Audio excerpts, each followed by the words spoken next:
네, 라디오 특집 오늘은 우리의 삶을 한 방으로 지켜줄 한의사 김정호 원장님과 함께하도록 하겠습니다. 원장님 안녕하세요. 네, 안녕하세요. 다낭성 난소 증후군에 대해서 저희가 이제 치료법까지 알아봤어요. 물론 이제 치료 중요하겠지만 네, 무엇보다도 관리를 잘해서 안 걸리는 게 더 좋지 않을까 싶습니다. 네, 관리 잘하고 또 예방할 수 있는 어떤 방법이 있으면 예방하는 거. 네, 오늘 그래서 이 관리법 그리고 예방법에 대해서 이야기 나눠볼까요? 네. 이 어떤 질환이든지 간에 사실상 치료보다 선행되어야 할 것은 바로 예방이겠죠. 그래서 우선 가장 기본적인 거, 우리 다낭성 난소증후군과 접점이 가장 높은 원인, 아까 말씀드렸던 지난 시간 말씀드렸던 어떤 습담 또는 비만 이런 것들이 직접적일 텐데요. 그러다 보니까 우선 적정 체중의 유지를 위한 노력을 상당히 많이 하셔야 돼요. 예를 들어 다낭성 난소증후군을 지금 현재 이렇게 내원해서 치료를 받고 있다 하더라도 그 치료에만 전적으로 의존하려고 하지 마시고 본인도 노력을 하셔야 되거든요. 체중 관리가 조금 포인트군요. 예, 굉장히 중요합니다.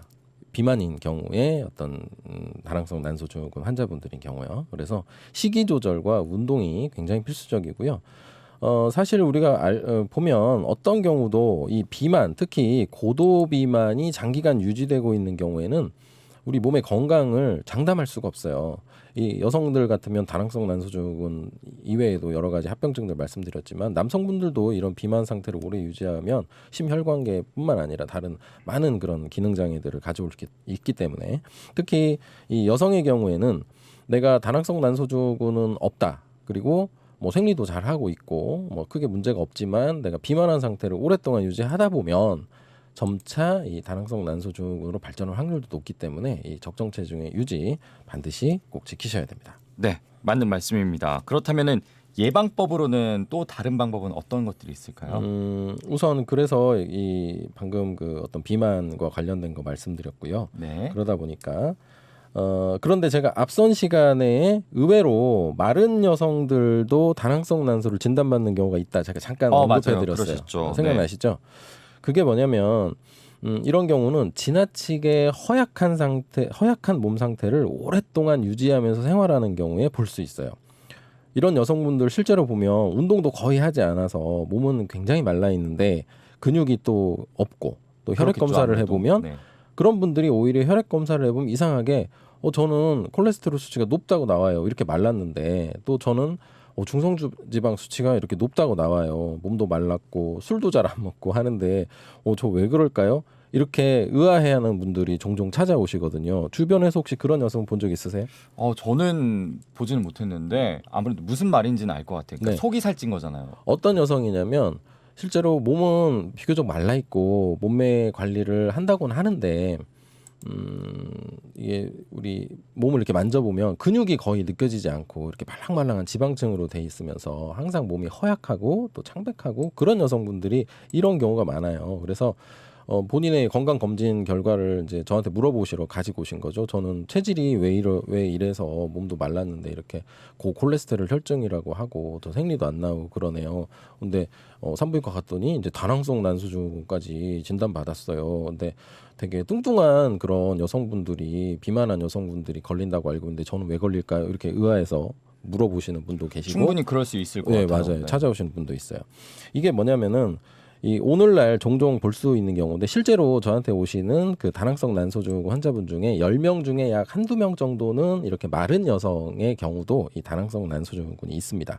그런 경우는 전체적으로 역시 운동이 부족함으로 인해서 몸에 단백질과 지방의 균형이 무너져 있어요. 상대적으로 지방의 그 수치가 굉장히 올라가 있는 것이고 영양 상태가 상당히 불량한 경우가 많습니다.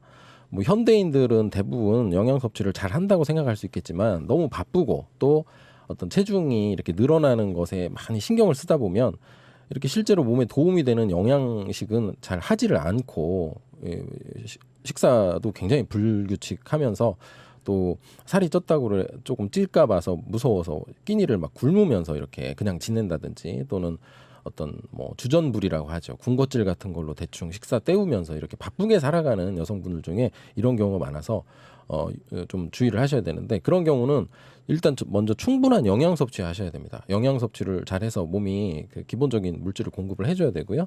그 다음에는 반드시 운동을 해서 그 근육량을 늘리셔야 됩니다. 그게 이 마른 여성의 다낭성 난소증후군의 질환을 예방하는 방법이에요. 그러니까 운동이 중요하다 이 말씀이시잖아요. 네. 꾸준한 습관을 들여서 좀 식습관도 좀 바꿔봐야 될 것 같은데 네, 그러니까 대표적으로 가장 흔한 어떤 비만한 어떤 체형을 가지고 있는 여성분들의 다낭성 난소증후군 예방법, 그리고 이렇게 말랐는데 또 다낭성 난소증후군이 생겼거나 또는 그쪽으로 발전할 수 있는 것의 예방법, 이렇게 말씀드린 거고요. 네, 그 외에 또 어떤 것들이 있을까요? 기본적으로 여성분들이라면 생리통이 심하다든지 또는 생리불순이 좀 있다든지, 그런데 이 직장을 다니는 우리 여성분들 중에 일에 바빠서 제대로 된 치료를 받지 못하고 그냥 진통제에 의존하고 있는 경우 또는 그냥 방치하는 경우가 상당히 많거든요.